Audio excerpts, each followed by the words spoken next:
할렐루야. 2021년을 보내고 또 2022년을 맞이하는 성군영신 예배로 여러분을 초대합니다. 이 자리에 오셔서 우리가 온 마음과 정성을 다해 예배할 때에 우리 주님께서 묵은혜를 보내고 새해를 큰 선물로 우리에게 주실 줄 믿습니다. 이제 함께 예배합니다. 하나님께 예배하는 사람은 영과 진리로 예배해야 합니다. 아멘.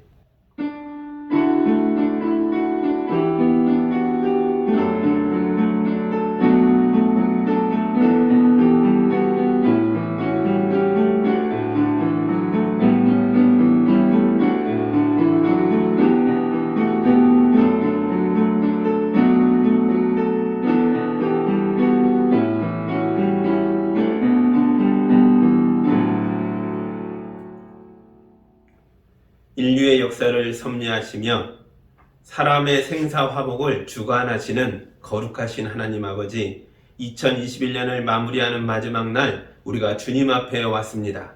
코로나19로 인해 온 교회 성도들과 모든 나라의 백성과 전 세계의 사람들이 너무나도 힘든 한 해를 보냈습니다.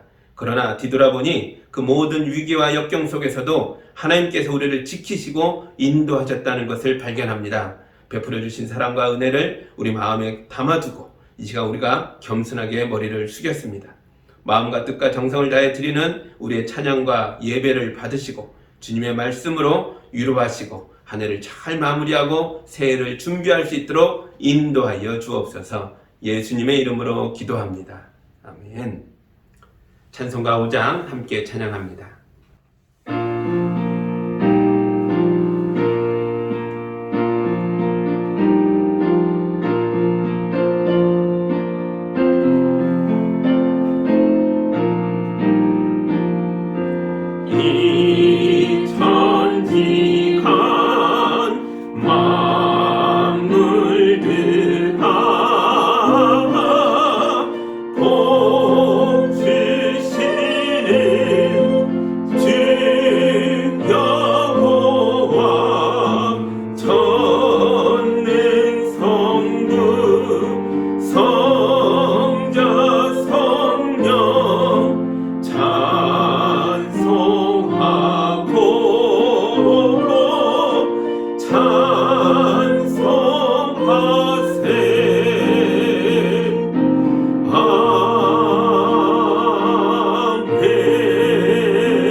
우리의 2021년 한 해를 되돌아보며 우리가 사랑으로 행하지 못했던 것들을 고백하고 또 반성하며 우리의 마음과 언어와 행위로 범했던 죄악들을 이 시간 주님 앞에 참회합니다. 또한 응답받은 기도가 있으면 감사하시고 받은 축복과 은혜에도 감사하는 기도를 함께 드리겠습니다.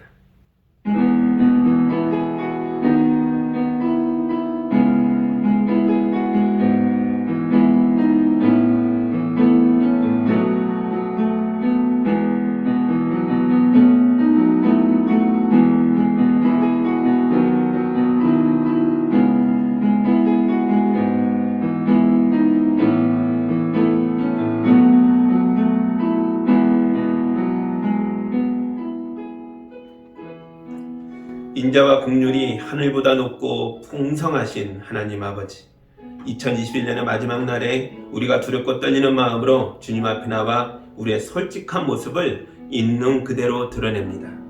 먼저 주님 말씀대로 살지 못하고 지냈던 것을 용서하여 주옵소서. 온갖 결심을 다하고 시작한 한 해였는데 막상 돌아보니 주님이신 지난 한 해 동안 이룬 것이 없습니다. 나태하고 게으르게 살았습니다. 한 해가 다 가도록 우리가 참 부족하게 살았고 무엇보다 사랑이 부족했습니다. 가족과 이웃에게 상처를 주고 고통을 주었습니다. 마음 깊이 원한을 품고 용서하지 않았습니다. 주여, 우리의 죄악을 용서해 주시고 연약하고 부족한 우리를 붙들어서 일으켜 세워 주옵소서. 새해를 담대하게 살아내도록 믿음을 더하여 주옵소서. 예수님의 이름으로 기도하옵나이다. 아멘. 우리 주님의 용서와 치유와 화해의 말씀입니다. 누구든지 그리스도 안에 있으면 그는 새로운 피조물입니다. 옛것은 지나갔습니다. 보십시오, 새것이 되었습니다. 아멘. 찬송가 388장 함께 찬양하겠습니다.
하나님 말씀 같이 보겠습니다. 올 한 해를 마치면서 우리에게 주시는 주님의 말씀은 열왕기하 5장 1절에서 14절의 말씀입니다. 하나님의 말씀을 봉독할 때에 여러분도 함께 보시기 바랍니다. 시리아 왕의 군사령관 나아만 장군은 왕이 아끼는 큰 인물이고 존경받는 사람이었다. 주님께서 그를 지켜 시리아에 구원을 베풀어 주신 일이 있었다. 나아만은 강한 용사였는데 그만 나병에 걸리고 말았다. 시리아가 군대를 일으켜서 이스라엘 땅에 쳐들어갔을 때에 그곳에서 어린 소녀 하나를 잡아온 적이 있었다. 그 소녀는 나아만의 아내의 시종을 들고 있었다. 그 소녀가 여주인에게 말하였다. 주인 어른께서 사마리아에 있는 한 예언자를 만나보시면 좋겠습니다. 그분이라면 어른의 나병을 고치실 수가 있을 것입니다. 이 말을 들은 나아만은 시리아 왕에게 나아가서 이스라엘 땅에서 온 한 소녀가 한 말을 보고하였다. 시리아 왕은 기꺼이 허락하였다. 내가 이스라엘 왕에게 편지를 써보내겠으니 가보도록 하시오. 나아만은 은 10달란트와 금 6,000개와 옷 10벌을 가지고 가서 왕의 편지를 이스라엘 왕에게 전하였다. 그 편지에는 이렇게 쓰여 있었다.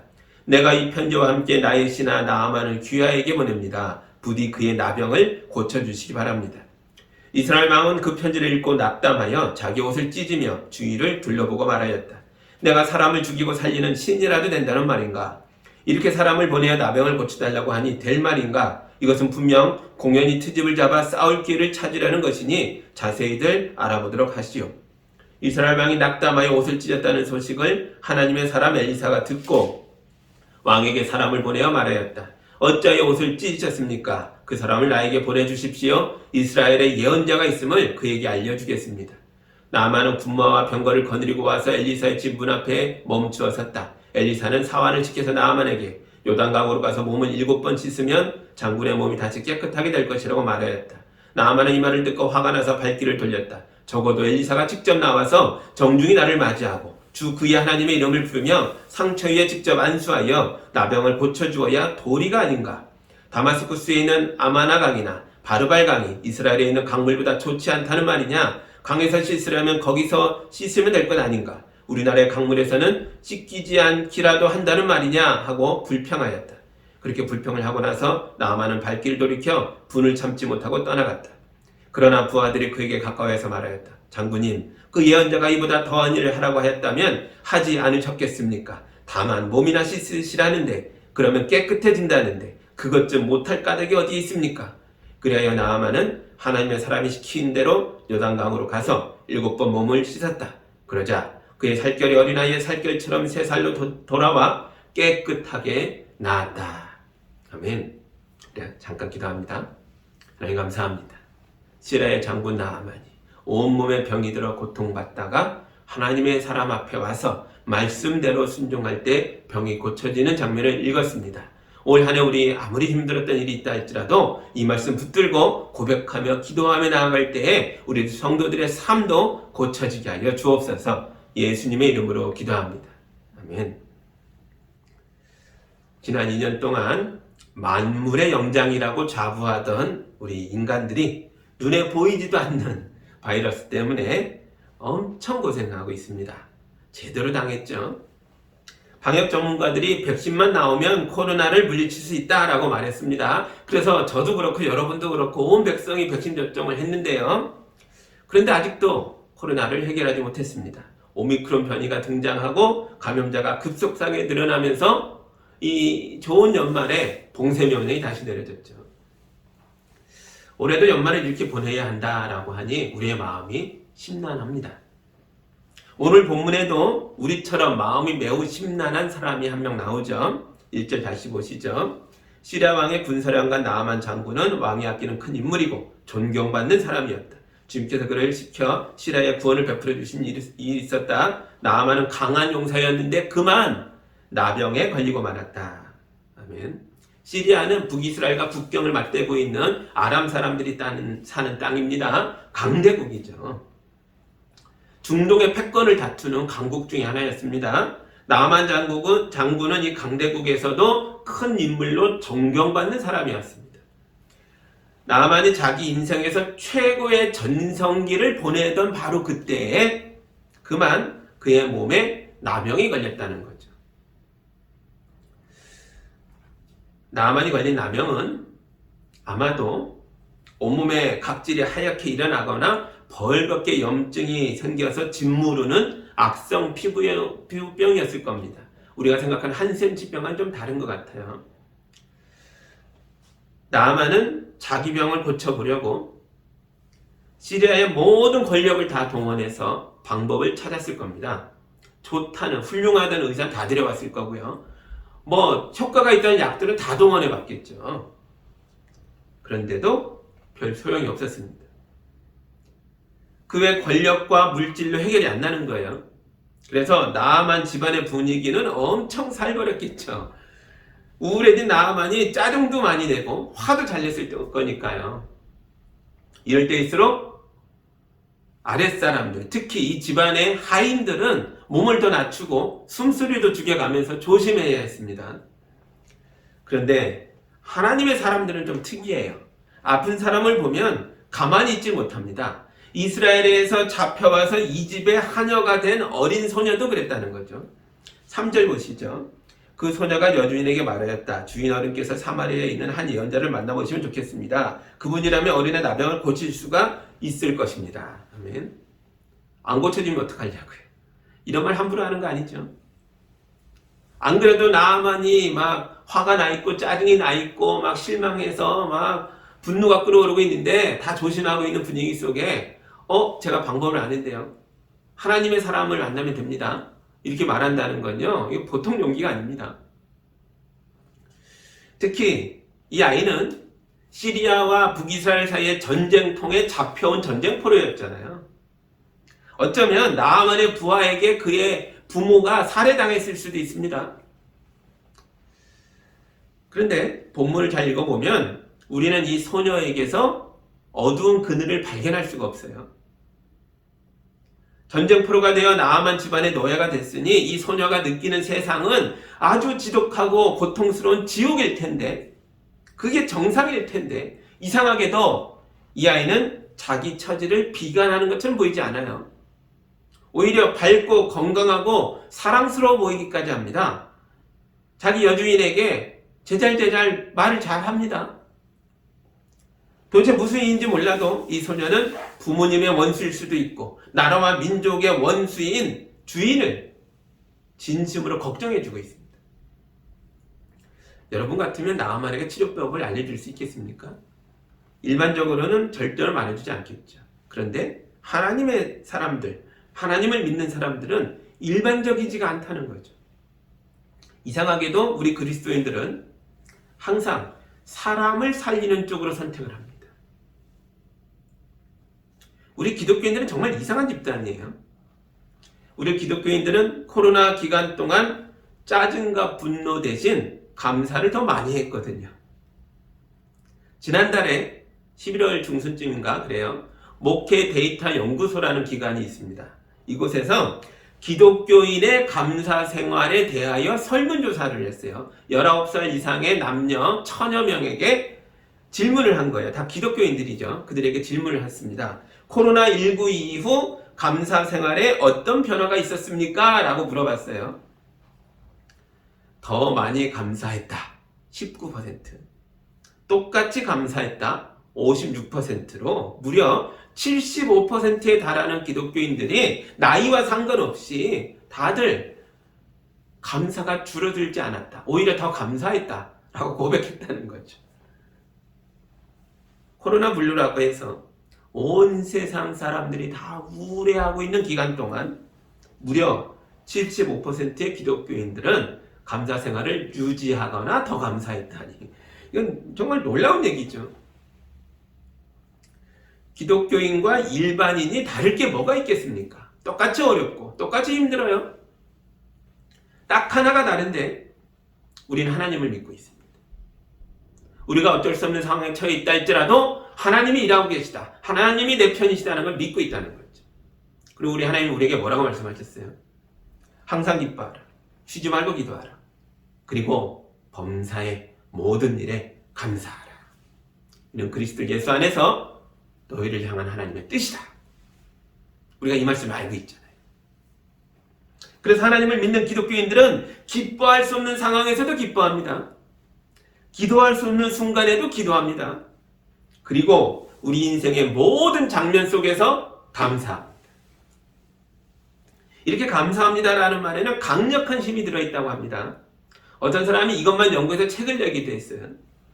그 책에 의하면 이런 얘기를 써놨습니다. 감사는 개인의 잠재력을 끌어올리고 역경에서 빨리 회복하게 만들어주고 고난에 대한 면역력을 길러주며 수명이 길어지게 하고 타인의 호감을 사게 하고 창의적으로 문제를 해결하게 도와준다.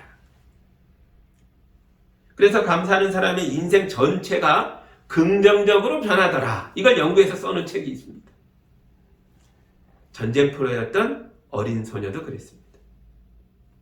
하나님을 믿는 이 소녀가 원수인 나아만에게도 하나님을 전달했을 때에 나아만의 인생에서도 놀라운 변화가 시작됩니다. 병이 고쳐진 걸 말하는 게 아니에요. 물론 나병도 고쳐졌지만 이것도 대단히 놀라운 일이지만 이것보다 더 놀라운 건 그의 마음이 달라졌고 그의 영혼까지 고쳐지는 걸 보게 될 것입니다. 나아만이 이스라엘에 와서 하나님의 사람이 엘리사의 집에까지 왔는데요. 엘리사가 자기 대신 하인을 보내서 문 앞에 나오지도 않고 집에 하인을 하나 보내서 요단강에 가서 7번 몸을 씻으라 라는 말만 전합니다. 이때 나아만이 화가 단단히 났어요. 11절과 12절 보시죠. 나아만이 이 말을 듣고 화가 나서 발길을 돌렸다. 적어도 엘리사가 직접 나와서 정중히 나를 맞이하고 주 그의 하나님의 이름을 부르며 상처에 직접 안수하여 나병을 고쳐주어야 도리가 아닌가. 다마스쿠스에 있는 아마나 강이나 바르갈 강이 이스라엘에 있는 강물보다 좋지 않다는 말이냐? 강에서 씻으려면 거기에서 씻으면 될 것 아닌가? 우리나라의 강물에서는 찢기지 않기라도 한다는 말이냐 하고 불평하였다. 그렇게 불평을 하고 나서 나아만은 발길을 돌이켜 분을 참지 못하고 떠나갔다. 여러분, 이게 나아만의 본래 모습입니다. 그는 감사할 줄을 몰라요. 오히려 선지자가 자기의 권위와 권세를 인정해 주지 않았기 때문에 화가 나 있습니다. 그리고 자기 병을 치료해 주겠다는 하나님의 말씀보다는 자기가 생각해온 방식대로 이루어지길 원하고 있어요. 내 방식은 그가 나와서 그의 하나님 이름으로 내 몸에 손 얹고 기도해 주는 거다. 근데 안 해줘? 어떻게 이럴 수 있지? 내가 원했던 방식을 상대에게 강요하고 있죠. 그리고 하나님의 방법이 자기 생각과 다르자 투덜대고 불평합니다. 거기서 끝나나요? 아니요. 발길을 돌려 하나님으로부터 멀어지려고 합니다. 떠나가죠. 우리도 이런 실수를 자주 합니다. 하나님 앞에 왔는데 우리가 계속 이런 모습이라면 사람들이 나를 알아봐 주기만 기다리고 사람이 내 방식대로 일이 이루어지기를 바라고 심지어 하나님조차 내 방식을 따라주지 않으면 화가 나서 하나님을 버리고 멀어지려고 하는 것, 이런 사람은요 구원받기가 어렵습니다. 그렇죠? 나아만이 이대로 그냥 돌아간다면 그는 구원을 받지 못할 것이고 시리아와 이스라엘 사이에서는 큰 전쟁이 다시 발발하게 되겠죠. 그런데 나아만에게는 좋은 부하와 동료들이 있었습니다. 13절 보시죠. 그러나 부하들이 그에게 가까이 와서 말하였다. 장군님, 그 예언자가 이보다 더한 일을 하라고 했다면 하지 않으셨겠습니까? 다만 몸이나 씻으시라는데 그러면 깨끗해진다는데 그것 좀 못할 까닭이 어디 있습니까? 아주 좋은 말로 나아만을 설득합니다. 돌려 세우죠. 나아만이 장점이 있는데요. 동료든 또는 아랫사람이든 부하든 또 어린 소녀든 옳은 말로 깨달음을 주면 따른다는 거죠. 나아만이 가진 아주 훌륭한 장점입니다. 어린 소녀의 말을 듣고 이스라엘까지 왔잖아요. 또 부하들의 말을 듣고 그가 또 마음을 돌이킵니다. 그는 마음이 겸손해졌고 이스라엘의 원수인 자기에게 하나님의 사람 예언자가 치료법을 말씀해 주셨다라는 것에 대해서 감사했습니다. 그는 선지자가 지시한 대로 요단강에 들어가서 7번 몸을 씻었습니다. 그러자 그의 살결이 어린아이 살결처럼 새 살로 돌아왔고 나병이 깨끗하게 나았습니다. 나아만은요, 몸이 고쳐지기 전에 마음이 먼저 고쳐졌다. 부하들의 말을 듣고 돌이키시잖아요. 감사한 마음을 다시 품고 강으로 갔잖아요. 순종하여 몸을 씻었잖아요. 몸이 고쳐지기 전에 먼저 일어난 일이 있다는 거죠. 대부분의 사람들은 여기서 멈춥니다. 원했던 결과를 얻었죠. 몸이 다 나았잖아요. 아, 됐다. 그럴 수 있는데 나아만은 한 걸음 더 나아갑니다. 17절을 읽어드리겠습니다. 나아만이 말하였다. 전 그러시다면 나귀 두어 마리에 실을 만큼의 흙을 예언자님의 종인 저에게 주시기 바랍니다. 예언자님의 종인 저는 이제부터 주님 이외에 다른 신들에게는 번제나 희생제를 드리지 않겠습니다. 아멘. 처음에는 야, 내가 한나라의 장군인데 내가 왔는데 예언자가 나와보지도 않아? 이랬던 사람이 뭐라 그래요? 나는 당신의 종입니다. 나는 예언자의 종입니다. 그 뭐라 그래요? 흙을 2바구니쯤 주십시오. 하나님의 땅에서 가져온 흙을 내 집의 처소에 두고 하나님이 여기 계시다라고 믿고 다른 신들에게는 번제와 희생제를 바치지 않고 나는 이제부터 우리 주님만, 하나님만 믿겠습니다. 뭐가 달라졌어요? 그 신앙이 달라졌어요. 영혼이 새로워졌어요. 우상 숭배하던 그런 삶을 다 바꿔서 이제부터는 오직 하나님만 믿겠다고 고백합니다. 그런데 보세요. 시리아는 하나님의 백성들이 사는 곳이 아니잖아요. 어쩌면 나아만은 하나님을 믿겠다는 이 결심 때문에 큰 어려움을 겪게 될 수도 있습니다. 그럼에도 불구하고 그는 하나님의 사람이 되기로 결심했습니다. 왜요?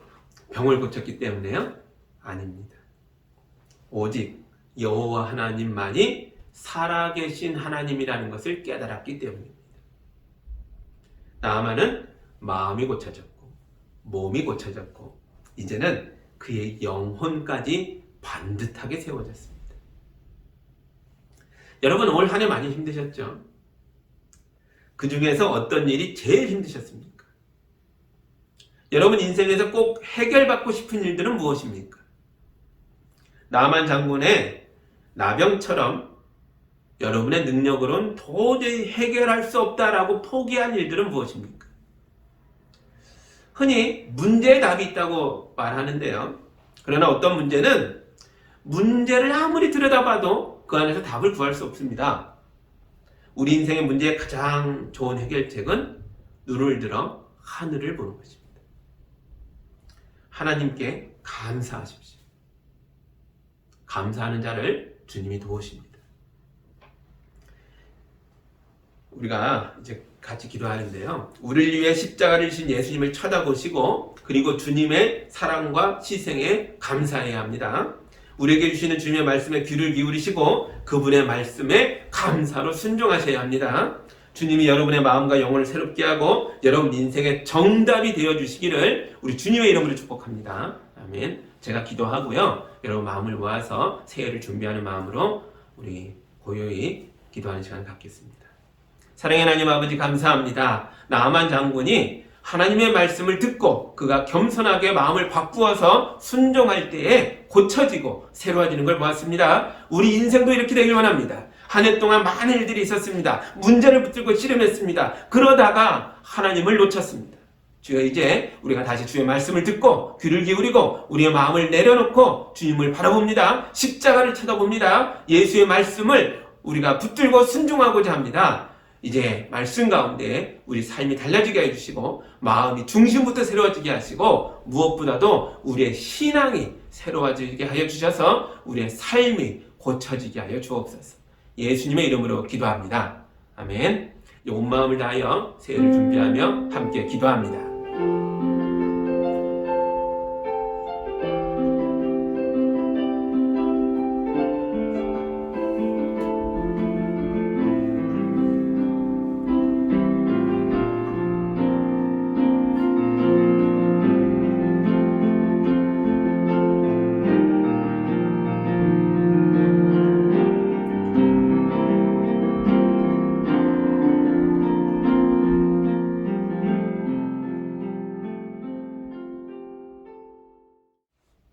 할렐루야. 2022년의 새해가 시작됐습니다.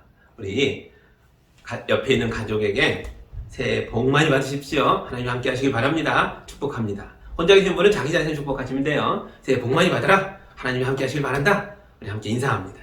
할렐루야. 새해 복 많이 받으십시오. 하나님께서 함께 하시길 바랍니다. 아멘. 손도 잡아주시고요. 안아주시고요. 할렐루야. 이제 마음을 모아서 찬송가 623장 함께 찬양합니다.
우리 함께 교동문으로 함께 새해 말씀을 나누고자 합니다. 제가 먼저 합니다. 그 옛날 주인께서는 땅에 기초를 놓으시며 하늘을 손수 지으셨습니다. 하늘과 땅은 모두 사라지더라도 주님만은 그대로 계십니다. 그것들은 모두 옷처럼 낡고 지나가 버리지만 주님은 언제나 한결같습니다. 주님의 횟수에는 끝이 없습니다. 너희는 지나간 일을 기억하려고 하지 말며 옛 일을 생각하지 말아라. 내가 이제 새 일을 하려고 한다. 내가 광야에 길을 내겠으며 사막에 강을 내겠다. 여러분은 지난날의 생활 방식대로 허망한 욕정을 따라 살다가 썩어 없어질 그 옛사람을 벗어버리고 마음의 영을 새롭게 하여 하나님의 형상을 따라 참 의로움과 참 거룩함으로 지으심을 받은 새 사람을 이루십시오. 누구든지 그리스도 안에 있으면 그는 새로운 피조물입니다.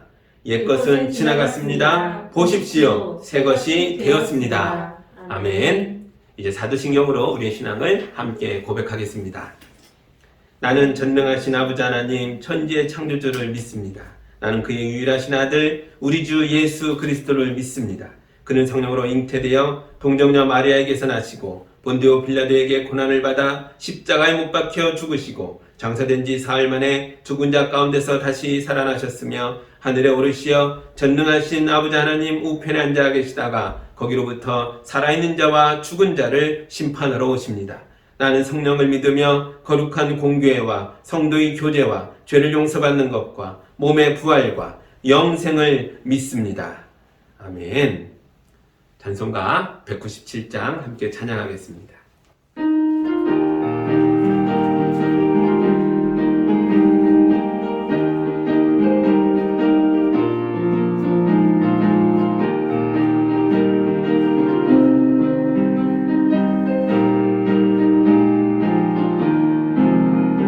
은혜가 풍성한 하나님은 믿는 천 사람 한 사람 어제도 오늘도 언제든지 편찮고 보호해 주시네. 주여 성령의 은사들을 오늘도 내려 주소서. 성령의 뜨거운 불길로서 오늘도 충만케 하소서. 정욕과 죄악에 물든 마음을 성령의 불길로 태우사 정결케 하소서. 태우소서. 깨끗게 하여 주옵소서. 주여 성령의 은사들을 오늘도 내리어 주소서. 성령의 뜨거운 불길로서 오늘도 충만케 하소서.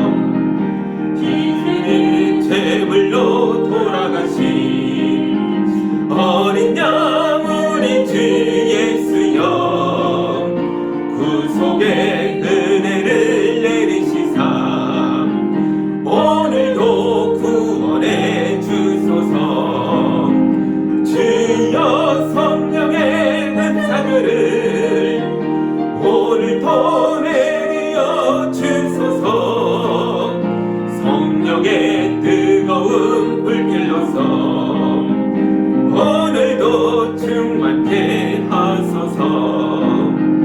주님의 깊으신 은혜만을 세상에 널리 전하리니 하늘의 능력과 권세로서 오늘도 입혀 주옵소서. 주여 성령의 은사들을 오늘도 내리어 주소서. 성령의 뜨거운 불길로서 오늘도 충만케 하소서.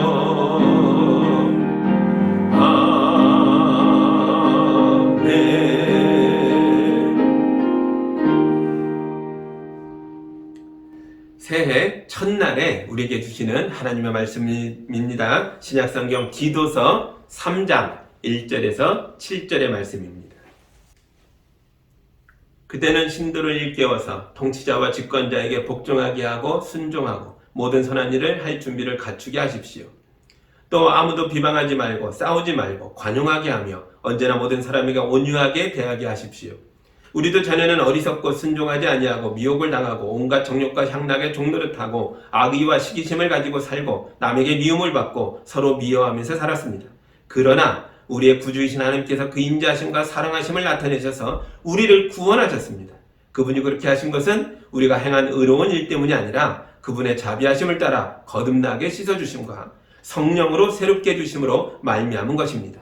하나님께서는 이 성령을 우리의 구주이신 예수 그리스도로 말미암아 우리에게 풍성하게 부어주셨습니다. 그래서 우리는 그분의 은혜로 의롭게 되어서 영원한 생명의 소망을 따라 상속자가 되었습니다. 아멘. 잠깐 기도합니다. 사랑하는 하나님 아버지 감사합니다.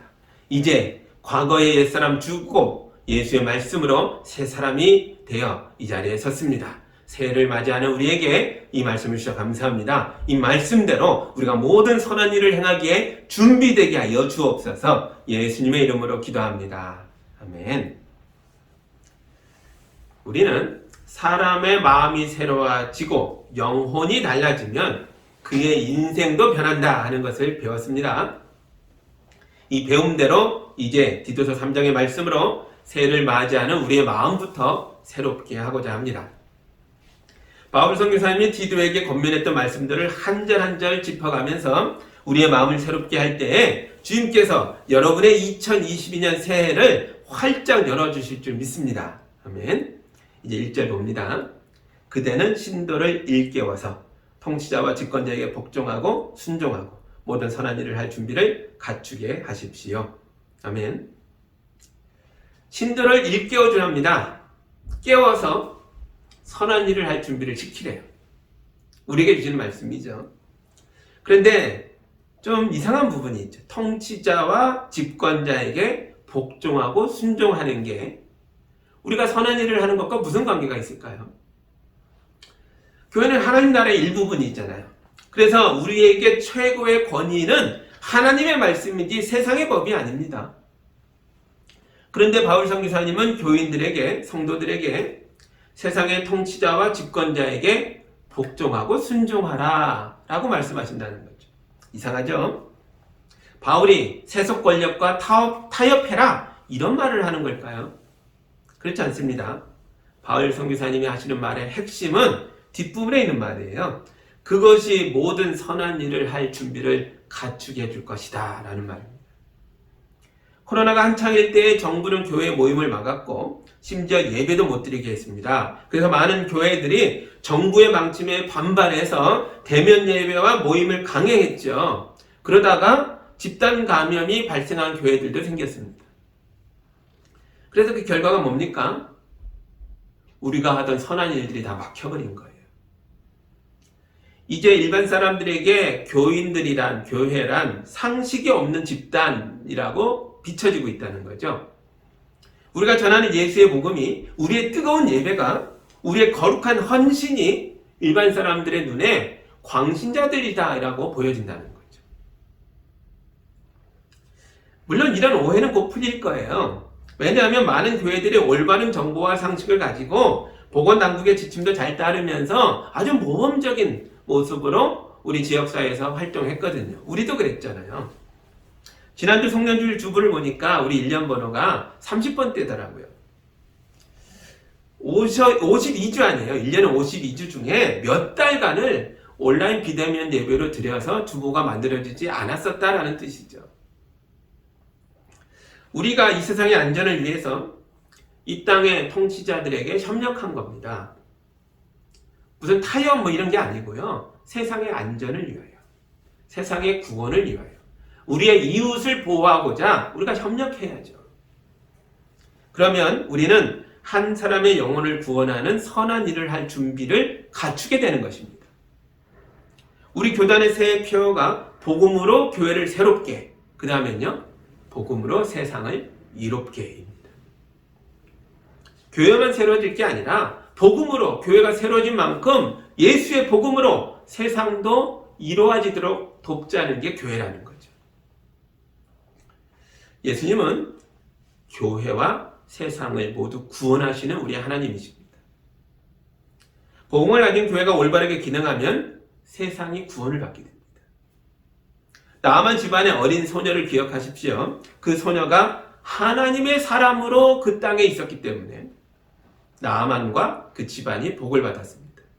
어린 나이에 이집트로 노예로 팔렸던 요셉을 기억하십시오.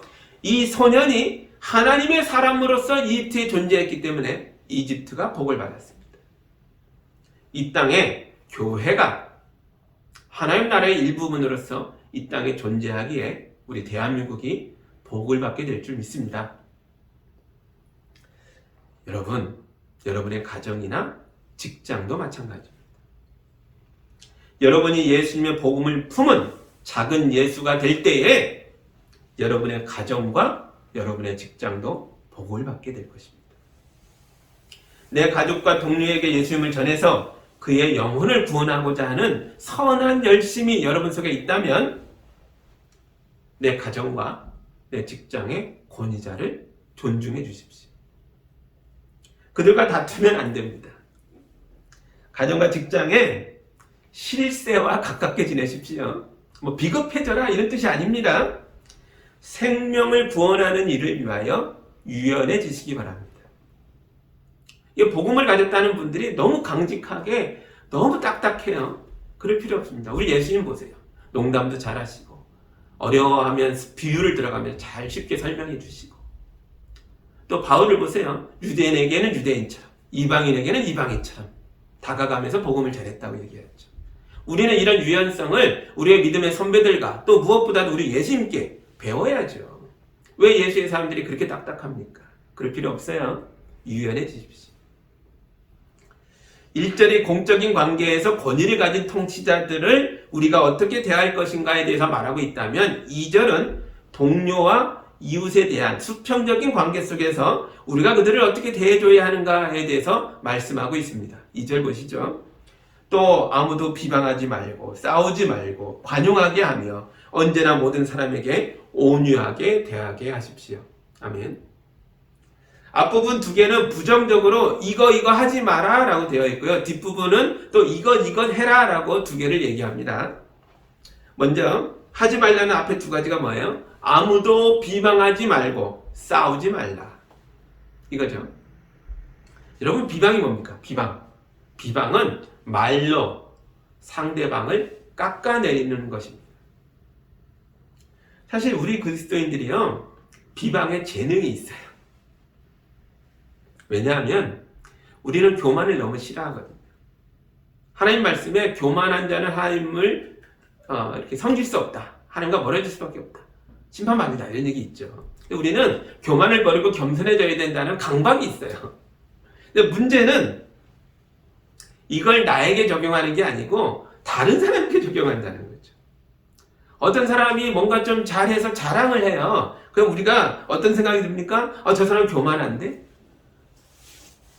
그래서 그가 교만의 죄 속에서 멸망할까봐 걱정이 돼서 그런지 몰라도 얼른 그 사람을 비방해서 끌어내립니다. 여러분 그러지 마세요. 교회 안에서 누가 뭔가를 잘하면 그냥 잘했다고 칭찬하십시오. 노래를 잘 부르면 노래 참 잘하시네요. 청소를 잘하면 야 청소 참 잘하십니다. 뭐든 잘하면 참 잘하시네요. 칭찬하세요. 겸손해라. 교만하면 안 된다. 자랑하지 마라. 굳이 우리가 대신 그럴 필요가 없습니다. 그런 건 본인이 깨닫고 하는 거예요. 가정에서도 그러십시오. 이상하게도 한국의 부모님들은 아이들을 깎아내리는 말을 참 잘해요. 물론 더 잘하게 하기 위해서 채찍질하는 마음이라 그런지 모르겠는데 아이가 엄마 이거 보세요, 아빠 이거 보세요 그러면요 이상하게 그 빈틈을 비집고 들어가서 흠을 찾아냅니다. 이건 아닌데? 이건 색깔이 좀 그렇다. 이거는 잘못 붙였네. 부부 사이에서도 칭찬에 대해서 대단히 인색한 부부들을 볼 때가 있어요. 하나님의 말씀은 절대로 그러지 말라고 합니다. 부모님은 자녀를 많이 칭찬하세요. 남편은 아내를, 아내는 남편을 많이 칭찬해 주십시오. 그러면 교만해지는 게 아니라 그들의 마음이 꽃처럼 아름답게 피어나게 될 것입니다. 그 다음에 하라는 두 가지는 뭐죠? 다른 사람들에게 관용하며 온유하게 대해주는 것입니다. 이건 내 안에서부터 출발하는 거예요. 관용하고 온유한 것. 관용은 다른 사람을 용서하고 참아주는 거죠. 온유는 다른 사람을 겸손하고 부드럽게 대해주는 겁니다. 그러려면 내가 먼저 그런 사람이 되어야 합니다. 내 안에 말랑말랑함이 있어야 돼요. 사람이 관용을 베풀고 온유해지려면 내 안에 그럴 수 있는 힘이 있어야 돼요. 관용과 온유는요, 또 겸손은요, 강한 자가 할 수 있는 거예요. 제가 온유라는 이론을 가진 사람을 여러 명 알고 있어요. 그 사람들 중에 실제로 온유한 사람을 보기가 참 어렵습니다. 그분들 누구누구 얘기하는 건 아니에요. 근데 이름대로 꼭 되는 건 아니다라는 걸 많이 봅니다. 정말 온유해지고 싶다면 우리 마음속에서 우리 속을 다 뒤집어 엎고 있는, 우리를 까칠하게 만들고 있는 그런 거칠고 무거운 것들을 집어내야 합니다. 우리 마음이 말랑말랑해져야 돼요. 제가 마태복음 11장에 있는 말씀을 읽어드립니다. 수고하며 무거운 짐을 진 사람은 모두 내게로 오너라. 내가 너희를 쉬게 하겠다. 나는 마음이 온유하고 겸손하니 내 멍에를 메고 나에게 배워라. 그리하면 너희는 마음에 쉼을 얻을 것이다. 아멘. 우리 마음에 까칠한 것들, 무겁고 짓누르고 고통스럽게 하는 것들을 집어내어서 부들부들해진 마음으로 사람을 대할 수 있으려면요, 이걸 예수께 맡겨야 됩니다. 여러분 마음에 있는 고통과 아픔과 짜증과 분노와 실패에 대한 미련들이요, 여러분을 다 후벼 파고 있는 그 고통들을요, 주께 부탁해야 돼요. 여러분이 예수님께 마음을 내어놓을 때 우리 주님이 만지십니다. 그리고 우리에게는 예수님이 새 멍에를 메어주세요. 우리의 무거운 것들을 다 치워내시고 예수님의 온유와 겸손으로 만든 새 것을 우리에게 주십니다. 예수님 주신 새 멍에가 뭘까요? 그건 바로 복음입니다. 복음. 예수의 복음을 메고 예수의 복음을 품고 예수의 복음 안에서 감사하며 사십시오. 그러면 주님께서 우리를 통해서 거룩한 일을 행하십니다. 온유하려면, 겸손하려면, 관용하려면 힘이 있어야 된다 그랬죠. 근데 내 힘이 아니에요. 예수의 복음이 우리 안에서 역사해서 그럴 수 있는 힘을 우리에게 부어주십니다. 우리가 전에는 어리석고 순종하지 아니하고 미혹을 당하고 온갖 정욕과 향락의 종로를 타고 악의와 시기심을 가지고 살고 남에게 미움을 받고 서로 미워하며 살았던 존재들이었다라고 바울이 지적을 합니다. 우린 그런 사람들이었다. 그런데 예수님을 만나서 예수의 복음을 받아서 온유와 겸손한 모습으로 살 수 있게 되었다. 그렇게 살자 권면하고 있는 것입니다. 근데요, 우리가 사실 그렇게 살기 싫어서가 아니고 안 살아져서 못 사는 거 아니겠습니까? 예수님 닮고 싶죠? 예수님처럼 살고 싶죠? 복음을 따르고 싶죠? 그걸 안 하고 싶은 게 아니라 하고 싶은데 안 되는 게 문제죠. 여러분, 우리 주님도 우리가 그렇게 연약하다는 걸 잘 알고 계세요. 그래서 우리를 도와줄 분을 우리 곁에 보내셨습니다. 그분이 바로 성령님이시죠. 6절 보실까요? 하나님께서는 이 성령을 우리의 구주이신 예수 그리스도로 말미암아 우리에게 풍성하게 부어주셨습니다. 아멘. 여러분, 성령님을 우리에게 부어주셨습니다. 온유하고 겸손하신 예수님이 우리에게 두 가지 선물을 주셨는데요. 그 중에 첫 번째가 성령님이에요. 내가 하늘로 올라가는 걸 아쉬워하지 마라. 내가 가야 너희에게 누구를 보내요? 성령을 보내겠다. 그 성령님이 우리에게 오셨습니다. 여러분이 걸어가는 길에 성령님이 동행하고 계심을 믿으시기 바랍니다. 이제 새해에는 우리가 본성대로 누군가를 비방할 때 성령님께서 깨닫게 하실 거예요. 야야 그만하자. 그 비방하는 말, 깎아내리는 말 멈춰라. 알게 하실 것입니다. 우리의 입을 막아주실 거예요. 그리고 날마다 우리가 예수님을 닮아가도록 성령님이 도우실 거예요. 우리가 내 가족과 이웃과 동료에게 관용을 베풀고 온유와 겸손으로 멋지게 살아가도록 인도해 주실 줄 믿습니다. 아멘. 그리고 두 번째 선물이 있죠. 주님이 주신 두 번째 선물은 영생입니다. 7절 보시죠. 그래서 우리는 그분의 은혜로 의롭게 되어서 영원한 생명의 소망을 따라 상속자가 되었습니다. 아멘. 여러분, 우리가 세상에서 얻을 수 있는 그 어떤 성취보다 하나님의 자녀가 되어 영원한 생명을 가진 하늘의 상속자가 된 성취보다 더 클 수가 없습니다. 이 땅에서 무엇을 이루든 간에 하나님의 나라를 소유하는 것보다 더 클 수가 없다고요. 근데 우리는요, 세상을 다 넣어도 더 큰 걸 이미 가진 사람들이에요. 여러분이 세상을 다 가진 것보다 하나님 나라가 더 크고 아름답습니다. 그것의 상속자이십니다. 새해 이루고 싶은 소망들이 있을 거예요. 그 성취를 위해서 부단히 노력하고 애쓰십시오. 열심히 기도하며 도전하십시오. 그러나 그 일들 속에서 함몰되어 매몰되어 자신을 잃어버리면 안 됩니다. 자기 자신이 누군지를 꼭 깨닫고 그렇게 사시기 바라요. 여러분 누구라고요? 영생을 가진 하늘의 상속자들입니다. 절대 잊지 마십시오. 너무너무 좋은 것을 이미 가진 사람들은요, 마음에 여유가 있어요. 저절로 나오는 여유입니다. 사람들을 온유와 겸손으로 대할 수 있어요. 그리고 모든 일에 감사할 수 있습니다. 좋은 마음과 좋은 믿음을 가진 사람답게 여러분이 하늘의 상속자로 담대하게 또한 온유하게 관용을 베풀며 겸손하게 한 해를 살아내실 때에 여러분의 마음이 달라진 것처럼 여러분의 영혼이 새로워진 것처럼 여러분의 이 땅의 일도 잘 될 것입니다. 주님이 하십니다. 우리 주 예수 그리스도의 복음 안에서 참된 자유를 누리는 예수장교교회 성도들이 다 되기를 주님의 이름으로 축복합니다. 아멘. 이제 새해 소망을 주님께 부탁하는 기도를 우리 마음을 모아서 잠깐 합니다. 그리고 제가 마침 기도하겠습니다.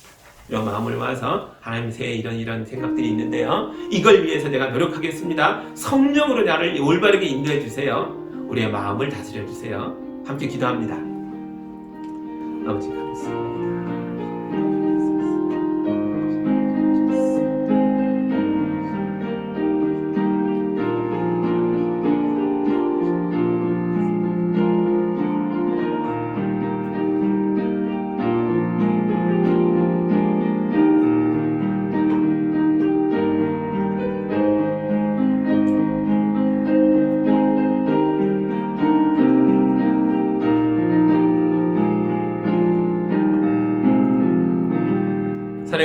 아버지 감사합니다. 우리 성도들이 새해 첫날 주님 앞에 예배하며 이 한 해를 하나님 주신 귀한 선물로 허락하신 이 날들을 어떻게 살아가야 할지를 생각하고 결심했습니다.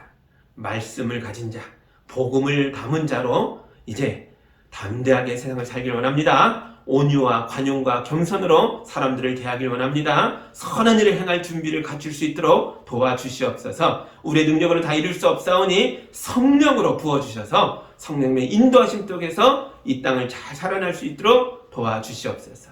우리 성도들의 생각이 달라졌습니다. 영혼이 새로워졌습니다. 이제 성도들이 결심하고 나아가는 땅의 일들도 잘 되도록 인도하여 주옵소서. 예수님의 이름으로 기도하옵나이다. 아멘. 찬송가 550장 우리 힘차게 부르고 담대하게 새해를 출발하겠습니다.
이제는 새해를 귀한 선물로 성도들에게 허락하신 예수 그리스도의 은혜와 하나님 아버지의 큰 사랑과 성령님의 인도하심과 도우심이 말씀에 아멘하고 마음을 새롭게 하고 담대하게 주님의 은혜 가운데 행진하여 나가는 성도들과 우리의 가정과 성도들의 모든 삶의 터전 위에 이제로부터 지금까지 함께하기를 간절히 축원하옵나이다. 아멘.